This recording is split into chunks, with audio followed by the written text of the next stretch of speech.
Varicose veins కి సరైన చికిత్స కోసం సంప్రదించండి ఎవిస్ హాస్పిటల్. నమస్తే రమగారు. నమస్తే జయ.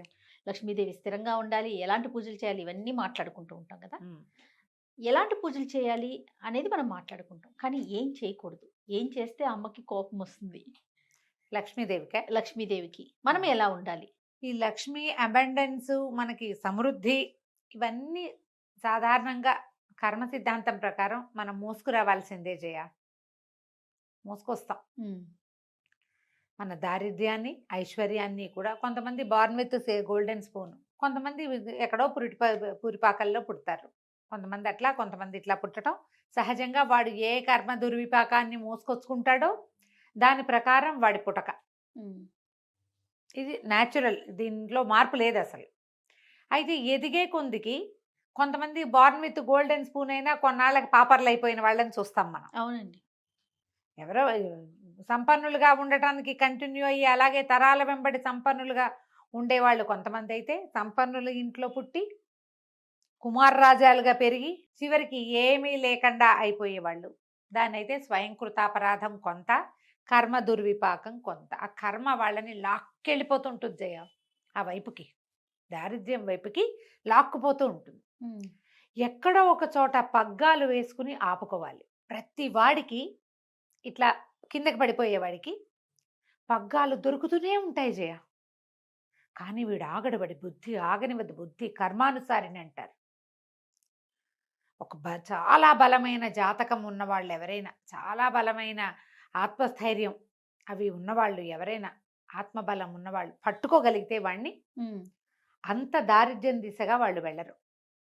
ఏదో ఒక పుణ్యలేశం ఉన్నది, అప్పుడు చేసిందో ఇప్పుడు చేసిందో ఉంటే అందులోకి వెళ్ళిపోరు. అదే మనం చూడు, పూరి పాకల్లో చిన్న జీవితంలో వాకిట్లో వాసానికి కట్టిన ఉయ్యాలే వైభోగంగా పుట్టిన పిల్లలు కోటీశ్వరులైన వాళ్ళని మనమే ఎంతమందినో చూస్తాం. అవునండి. సామాన్యమైన కుటుంబం, బోల్డ్ అంత సంపాదిస్తారు కదా, మనం చూస్తూ ఉంటాం. వీళ్ళకి అవకాశాలు వస్తూ ఉంటాయి. వచ్చిన అవకాశాన్నల్లా పట్టుకుని వాడు ముందుకెళ్తాడు. మరి మొదటే వీడికి ఎందుకు ఇవ్వాలా లక్ష్మి? లేదు వాడికి.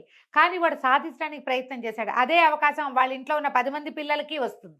ఎవ్వడు చేయడు, ఒక్కడు చేస్తాడు. అది మామూలుగానే మనకు చెప్తారు, God made hand, man made hand అని. మన 2 చేతుల్లో ఒకటి భగవంతుడు రాసిన రాతుంటే, రెండోది మనం రాసుకునే రాతుంటుంది. మన కిందకి వెళ్ళిపోతున్నాము, వెళ్ళకూడదు అనే పట్టుదల మనుషుల్లో ఉండాలి. ఉన్నవాడు సంపన్నుడు అవ్వడానికి అవకాశం ఉంది. సమృద్ధిని పొందటానికి వాడికి ప్రకృతి అవకాశం ఇస్తుంది. మనం యూనివర్స్ అని చెప్పుకుంటాం కదా, దేవుడు అంటాం కాదు, ప్రకృతే మనకు అవకాశాలు ఇస్తుంది, ప్రపంచమే ఇస్తుంది. అటుగ్గాని ఇటుగ్గాని. ఇందులో మనం చెప్పుకునే లక్ష్మి అనగానే డబ్బు, సమృద్ధి అనే కదా చెప్పుకుంటాము. అవును. అది అందులో అధికారం ఉంది. లక్ష్మి అంటే అధికారం, లక్ష్మి అంటే డబ్బు, ఆరోగ్యం, ఐశ్వర్యంతో పాటు జనం, సహాయం లభించటం ఎక్కడికి వెళ్ళినా. అది కదా లక్ష్మి అంటే. 100% అండి. ఇప్పుడు ధనము ధాన్యముతో పాటు ఆరోగ్యం ఉండాలి. వీటన్నిటితో పాటు ఇంకొక మహాద్భుతమైన లక్ష్మి ఏంటంటే మనశ్శాంతి. ఇవన్నీ ఉండాలా? ఆ పైవన్నీ ఉండి మనశ్శాంతి ఒకటి లేకపోతే ఏమిటి చేసేది? అదే కదా, ఏమీ లేదు. ఇది ఉండాలంటే మనుషులకి సహజ సిద్ధంగా కొన్ని పద్ధతులు ఉండాలి. మహాభారతంలో శాంతి పర్వంలో భీష్ముల వారు యుధిష్ఠిరుడికి బోలెడన్ని కథలు చెప్తారు. చాలా కథా విశేషాలు ఉంటాయి. అందులో కొన్ని కథలు చెప్పుకున్నాం కూడా మనం. అవును, భీష్ముల వారు చెప్పిన కథ అని. అవునండి. ఆ కథల్లో కొంత ముందుకెళ్తుండగా ఒకచోట ఈ లక్ష్మీదేవి గురించిన ఒక సందర్భం కూడా వస్తుంది. సాధారణంగా లక్ష్మి ఎక్కడ ఉంటుందంటే ప్రశాంతత. ఎక్కడ ప్రశాంతంగా ఉంటే అక్కడ ఉంటుంది లక్ష్మి. ఈ రోజున డబ్బు లేదు, ప్రశాంతత ఉంది. రేపు డబ్బులు కూడా వస్తాయి, వాళ్ళకి ఏం కావాలో అది వస్తాయి ప్రశాంతంగా ఉండేవాడికి. ఎక్కడ సహనం ఉంటుందో అక్కడ డబ్బు ఉంటుంది. డబ్బు కాదు, లక్ష్మి. లక్ష్మి సహనం ఉన్న చోట. అనారోగ్యం వచ్చింది అనుకుందాం, వీళ్ళు అయిపోయి హైరాణ పడిపోయి, ఎక్సైట్మెంట్, కంగారు పడిపోయి, భయపడి కొత్త జబ్బులు తెచ్చుకుంటారు. డాక్టర్ దగ్గరికి వెళ్ళి ఆ డాక్టర్ దగ్గర ఉండరు, ఇంకో డాక్టర్ని మార్చేస్తారు. ఆరోగ్యం ఎట్లా సిద్ధిస్తుంది? సహనంగా ఉండేవాడికి ఆరోగ్యం కూడా కుదురుతుందమ్మా. ఓపికతో ఉండాలి దేనికైనా. ఇవి 2. అక్కడి నుంచి త్యాగం. ఏదైనా మన దగ్గర ఉంటే ఎవరికైనా ఇస్తే ఎందుకు ఇచ్చామా అని బాధపడతారు కొంతమంది. ఇవ్వడానికే ఏడుస్తారు మరి ఇంకొంతమంది. కొంతమంది. ఎవడైనా ఇస్తుంటే ఎందుకు ఇస్తున్నావు అంటారు ఇంకో జాతి. ఉమ్. త్యాగబుద్ధి ఉన్న వాడి దగ్గర లక్ష్మి ఉంటుంది. చాణక్యుడి నీతి సూత్రాలు మనం చేసాం, నీకు గుర్తుందా? అవునండి. అందులో ఒకటి చేసాం మనం, వెతకండి. నేను అదేంటో పూర్తిగా చెప్పను ఇప్పుడు. ఓకే. ఒకటే శ్లోకం, కుచైలినం దంతమలోపసృష్టం అని అది ఉంటుంది అందులో.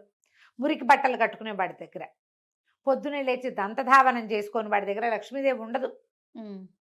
కొంతమంది ఉంటారు అట్లా, బట్టలు అవే వేసుకుని బట్టలే వేసుకుని బట్టలే వేసుకుని. ఈ మంచి గుణాలలో శుభ్రత, ఎంత శుభ్రంగా ఉంటే ఇల్లు మనుషులు వాళ్ళకి లక్ష్మి వస్తుంది.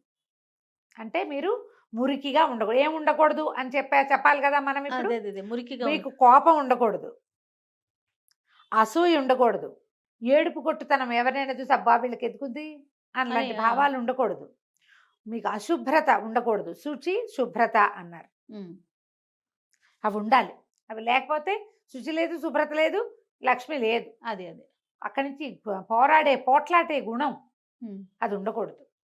అన్నిటికీ పోట్లాడతారు, మీకు లక్ష్మి ఉండదు. అయితే మీ దగ్గర డబ్బులు ఉండడు. వాడు ఎవడో ఉన్నాడండి, వాడు పరమ కోపిష్టివాడు, అన్నిటికీ మీదకొస్తాడు పోట్ల గిత్తలుగా. వాడి దగ్గర కోటాను కోట్ల డబ్బు ఉందంటే వాడికి డబ్బు ఒకటే కాదని చెప్పుకుంటున్నాంగా మనం. అంతేగా. వాడికి ఆరోగ్యం లేదో, ఆ మనశ్శాంతి లేదో, ఏం లేదో వాడికి, అయిన వాళ్ళు లేరు. అవును. అయిన వాళ్ళు లేకపోవడం కూడా దరిద్రమే కదా. ఉమ్, ఉమ్. అవునా? సహజంగా వ్యక్తుల ప్రవర్తనలోనే కొన్ని ఉండాలమ్మా. ఉమ్. బ్యాడ్ హ్యాబిట్స్ ఉండకూడదు. ఇప్పుడంతా బ్యాడ్ హ్యాబిట్స్ ఉండటమే మన లక్షణం. అవును. అందరూ ఇప్పుడు తాగబోతు, ఖరీదైన బాగా కోటాను కోట్ల సంపదలు ఉన్న వాళ్ళకు కూడా బ్యాడ్ హ్యాబిట్స్ ఉంటాయి, కనిపిస్తున్నాయి. చూస్తాం మనం. మనకి ఎప్పుడు ఒక ప్రశ్న వస్తుంది, వాడు అలా తాగి తిరుగుతాడు, లేదా తిరిగిపోతనమే ఉంది, ఏదో వ్యసనాలు ఉన్నాయి, వ్యసనాల పుట్టవాడు, వాడి వ్యాపారం మాత్రం ఎంత బాగుందో, ఎందుకుంది అట్లా? మీరు అనిపిస్తుంది. చెప్పిన ప్రకారం ఉండకూడదు కదా. అవును అవును. వెంటనే కోపం వస్తుందమ్మా, ఇలాంటివి చెప్పంగానే ఒళ్ళు మండిపోతుంది. ఆ.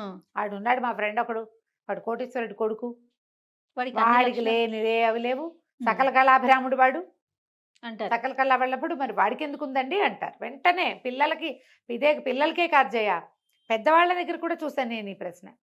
మనం స్థిమితంగా ఉండకపోతే మన దగ్గర కూడా ఉండదు లక్ష్మి.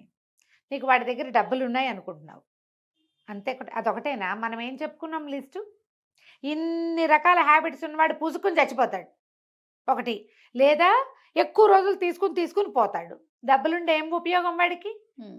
ఏం లేదు. వాడిని ఎవ్వరు నమ్మరు, వాడిని ఎవ్వరు మంచిగా ప్రేమకతో ఆశీర్వదించరు. ఏం సాధించినట్టు వాడు ఆ డబ్బులతోటి? ఉమ్. మనం ఎప్పుడు ఏంటంటే మన దగ్గర డబ్బులు లేవు కాబట్టి డబ్బులున్న వాడి దగ్గర వాడి జీవితం అద్భుతంగా ఉందని నమ్ముతాం. మనం నమ్మి వాడికి ఎందుకుందా అని ఫీల్ అవుతాం. అది తప్పు, అది చేయకూడదు. మనం వాడు రాసుకొస్తాడు, రాసుకున్న ప్రకారం మోసుకుంటాడు అంతే. వాడు ఏం రాసుకొచ్చాడో రేకేసి పుట్టాడు చేతిలో. మనం చెప్పుకుంటాం కదా, ఎక్కడో సుడుంది వీడికని. అవును. సుడిగాళ్ళు కొంతమంది ఉంటారు, ఆ. చేతుల్లో రేకేసుకుని పుడతారు. మంచి గీత బ్రహ్మాండమైంది, ఇక్కడి నుంచి ఇక్కడ దాకా ఉంది ధనరేఖ అని చేస్తే వాడికి డబ్బులు ఉంటాయి. మిగిలిన ఉండకపోవచ్చు కదా. నువ్వు వెళ్ళి వాడి జీవితంలో తొంగి చూడు, వాడు ఏం హింస పడుతున్నాడో, ఏం బాధపడుతున్నాడో. ఏ బాధపడలేక ఈ అలవాట్ల చుట్టూ వాడు పరిగెడుతున్నాడో, కుటుంబ జీవితం లేదో, వాడికి 2 ముద్దల అన్నం పూర్తిగా ఎక్కదేమో. అన్నం తినలేని బతుకు ఏం బతుకమ్మా? ఏం బతుకు చెప్పు? డబ్బులుండి ప్రయోజనం లేదు కదా. అవును అమ్మగారు. ఇలాంటి వాళ్ళ దగ్గర లక్ష్మి ఉండదు. మనము ఇప్పుడు వాళ్ళందరి బ్యాడ్ హ్యాబిట్స్ ఏమున్నా సరే, వాడి దగ్గర డబ్బు ఉందని భావించే వాడికి కూడా డబ్బులు ఉండవు. అలా ఆలోచించే వారికి ఆలోచించదు. లక్ష్మీదేవి క్లియర్గా చెప్పిందట, శాంతి, ధృతి, క్షమ, ధైర్యము ఎవరి దగ్గర ఉండవో వాళ్ళ దగ్గర నేను ఉండను. త్యాగబుద్ధి లేని వాడి దగ్గర నేను ఉండను. సంతోషము, మనశ్శాంతి ఆభరణాలుగా ఉండేవాడికి నేను లభిస్తాను ఏదో ఒక రూపంలో అని చెప్పింది. అంటే డబ్బే కాదు, కాదు, మనశ్శాంతిగా ఉండేవాడికి మరింత మరిగాస మనశ్శాంతిని ఇస్తుంది. కూల్గా ఉండేవాళ్ళు ఎప్పుడు కూల్గానే ఉంటారు. అంతే. సరిగ్గా ఆలోచించండి. ఉమ్. మనకి లేదని అనుకోవద్దు, వాడికి ఉందని అనకూడదు. వాడికి ఉంటే వాడికి ఉంది, మనకు లేకపోతే లేదు. దీనికోసం మనం నీకేదో కావాలి, నువ్వు ప్రయత్నం చెయ్యి. మంచి మంచి శ్లోకాలని, ఉద్యోగినం పురుష సింహం ఉపైతి లక్ష్మి అని. ఎవరైతే ప్రయత్నశీలుడుగా ఉంటాడో వాడికి లక్ష్మీదేవి వరిస్తుంది. ఉమ్. నీకు మీ ఇంట్లో అందరికీ అనారోగ్యాలు వస్తున్నాయి, మీరు మీ ఫుడ్ హ్యాబిట్స్ మార్చుకోండి, మీ పని వేళలు మార్చుకోండి, మీ నిద్ర పద్ధతులు మార్చుకోండి, ప్రయత్నం చేయండి, ఆరోగ్యం కుదుట పడుతుంది. కుదుట పడుతుంది. డబ్బులు లేవు, చిన్న పొన్న పనులు చేసుకుంటున్నారు, కొంచెం పైకి చదువుకోండి. ఎవడైనా ఒకరిని, మీరు నలుగురు కలిసి ఒకరిని చదివించండి, వాడు మిమ్మల్ని ముందుకు తీసుకెళ్తాడు. ఇవాళ రేపు అట్లా జరగట్లేదులే, పాత రోజుల్లో జరిగేవి. మనం కూడా ట్రై చేసుకోవాలి. ప్రయత్నశీలుడైన వాడిని లక్ష్మి వరిస్తుంది. ఉమ్. ఈ రకంగా ఆలోచించండి. ఇప్పుడు రేపు పండగ రోజులు వస్తున్నాయి కదా, అవునండి. మనం ఇళ్ళు శుభ్రంగా ఉంచుకోవటం, మన ఇంట్లో కొట్లాటలు ఉండకూడదు, ఉమ్. భర్తలతోటి పోరాడకూడదమ్మా, అత్తగారులను తిట్టిపోయటము. ఇంటికి పెద్ద ముత్తైదువు కదా అత్తగారు అంటే, మన ఇళ్ళకి మన అత్తగారులే కదా పెద్ద ముత్తైదువులు. భర్తలు ఉంటే, భర్త ఉంటే పెద్ద ముత్తైదువు, మామగారు లేకపోతే పెద్ద దిక్కు, మన అత్తగారే మనకి పెద్ద దిక్కు. అంతే. వీళ్ళని చెడగొట్టద్దు, వాళ్ళని తిడితే మీ ఇంట్లో లక్ష్మీదేవి ఉండదు, మీకు కావాల్సింది మీకు అన్నీ లభించవు. వాళ్ళని బాగా చూసుకోండి, మీకు లభిస్తాయి. ఉమ్. చుట్టుపక్కల వాళ్ళతో తగాదాలు పడద్దు, మీ ఇంటి చెత్త తీసుకెళ్ళి పక్కింట్లో బారేయకండి, ఇల్లు క్లీన్గా ఉంచుకోండి, ఉమ్. మీరు ప్రశాంతంగా ఉండండి. ఏ సమయంలో అయినా సరే చటుక్కున కొత్త పూజ చేసుకునేటట్టు. ఎవరైనా మన ఇంటికి వస్తే వాళ్ళు వచ్చిన అరగంట దాకా మన ఇల్లు అడవిలాగానే ఉందనుకో, సర్దుతూ ఉన్నాం, అలా చేయొద్దు. ఎప్పుడు ఇల్లు క్లీన్గా ఉంచుకోండి. అంట్ల గిన్నెలు 3 రోజులవి 2 రోజులవి ఉంచకూడదు. ఏ రోజు గిన్నెలు ఆ రోజు ఇది ఒక పద్ధతి అమ్మా. దేవుడి పాత్రలు ఏ రోజు ఆ రోజు తోముకోవాలి, మన అంట్ల గిన్నెలు ప్రతిరోజు తోమేసుకోవాలి. బట్టలు ఉతకాల్సిన బట్టలు కుప్పలు తెప్పలుగా ఉంచపోకండి. కనీసం శ్రావణ మాసంలో ట్రై చేయండి. ఉమ్.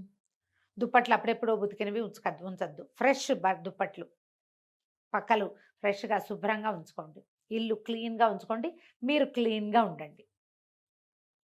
లక్ష్మీదేవి వస్తుందమ్మా దానంతటది. ముందు మీకు క్లెన్లీనెస్ అలవాటు అవుతుంది. ఈ నెలంతా చేస్తే, అంతే కదా. ఈ నెలంతా శుభ్రంగా ఉన్నారనుకో, వచ్చే నెల ఆటోమేటిక్గా శుభ్రంగా ఉంటారు.